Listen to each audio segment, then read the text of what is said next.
वृंदाची cycle अत्यवस्थ होती म्हणून सायकलच्या असायलम मध्ये म्हणजेच असायकलम मध्ये नेलं. तिथे एक सायकल ऑइलचा प्रवाह मेंदूपर्यंत येण्यासाठी शीर्षासन करत होती आणि दुसरीनं अवयवदान मोहिमेत चाकच दान केलं होतं. सायकल दुरुस्तीसाठी एक नट लागणार होता. माझ्या रेळात तरी मला नट म्हणून घ्या अशी मी नटमस्तक होऊन मागणी केली. तोवर दुसरा नट रुजू झाला. यशस्वी झाल्यानं नट दुपारीच टाईट झाला. खांदा कार्यकर्ता खांद्यावर सायकल घेऊन निघाला. F1 रेसच्या आधी विश्रांती हवीच म्हणून वृंदाला थोपटताना स्वतः डुलकी काढली. वृंदा हातानेच ह्याला काय अर्थ आहे म्हणाली आणि संध्याकाळी निघाली सोलो रेस साठी. तोवर मी कैरी सोलोन घेतली. कैरीचं रायतं उर्फ मेथंब्यासाठी. वृंदाने केली सायकलची चाचपणी, मग केली रेस ट्रॅकची पाहणी. इकडे टकली कैरी पाहून माझ्या तोंडात सुटले पाणी. तिथे बॅड पॅच सुरू असल्यानं रोनाल्डो बॅडमिंटन खेळत होता. वृंदा त्याला म्हणाली हे कैरी. मी मात्र खाल्ली कैरी. ती छान होती म्हणून एका झटक्यात टकलं केलेल्या कैरीची शकलं करू शकलो. तिकडे रेस सुरू झाली. F1 चा महिना वृंदाने लावला जोर. इकडे फोडणीचं तापलं तेल, घातलं मोहरी आणि जीर, मग घातली हिंग, न घाता गाणे, साथीला 8-10 मेथीचे दाणे. 2 बॅडगी मिरची नंतर कडीपत्ता टाका चुरून. पुढचा खेळ पहा दुरून. मग टाकून हळद, परतून घ्या जलद. आणि मग कैरीची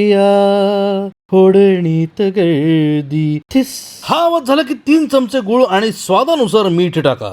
इकडे याचा असा दरवळला सुगंध की तिकडे वृंदाची रेस पडली बंद. तिकडे वृंदाने घेतलं रिव्हर्स. इकडे मेथंबा शिजण्यासाठी पाणी घातलं रिव्हर्स. अशा पद्धतीने बनवलेला रायता किंवा मेथंबा झाला होता एकदम क्लास. रेस खेळून दमलेल्या वृंदाला मात्र दिला पाण्याचा ग्लास. Okay bye class.